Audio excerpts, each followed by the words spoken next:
The Badassa Dam in Marsabit was allocated 1.9 billion shillings.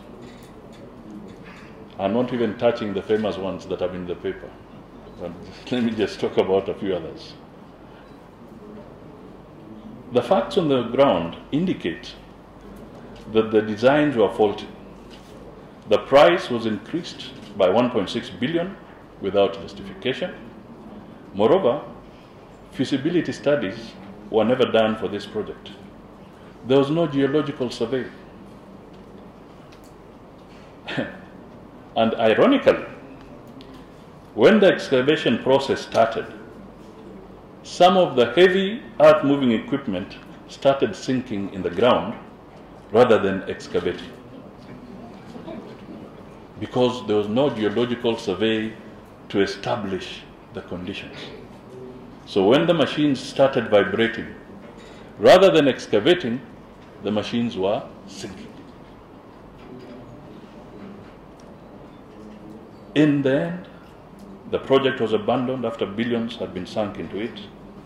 It has been proposed for revival with astronomical variations in the cost. In Kajiado County, there has been the Kiserian Dam. I'm sure those of you who traverse that area, you may even now start asking, where is this Kiserian Dam? It is located at the downstream of a sprawling slum. You don't have to be told that there is heavy sewerage and discharging into the dam from the slum area. There is siltation and dumping, and the area is not even fenced. You can visit it and confirm these facts. I'm not creating a story. When you're back in Nairobi, just go and visit and see for yourself.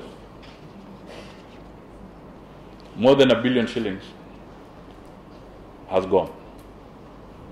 And the county government of Kajiado is talking of looking for more money for that dam. The Chemosusu Dam in Baringo has suffered a major increase in pricing by up to 1.6 billion shillings. There's a huge variation between the tender price and the price by the engineers. Who is wrong or who is fooling who? In Kitui, the Uma Dam stalled after 575 million Kenya shillings had been paid. This year, a variation of 1.9 billion was made to revive the project. Once again, the question is, why this abnormal variation, and where are the professionals? Elsewhere,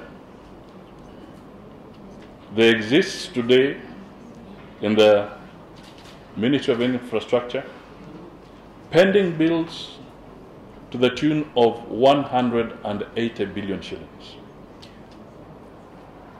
as opposed to a budgetary provision through Mheshimiwa Amolo Otiende and other parliamentarians, as opposed to a provision of about 60 billion shillings.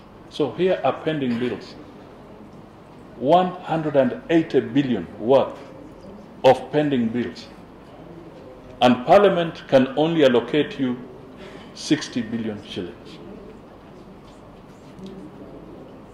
The gap between the two figures is obviously a factor of graft.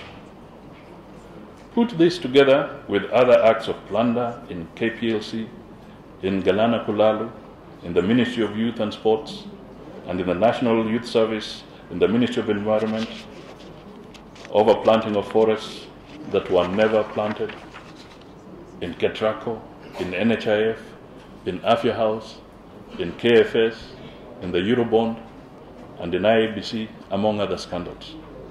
You begin to witness an expansive landscape of unbridled theft in state office. You begin to appreciate that we are a people in a rut.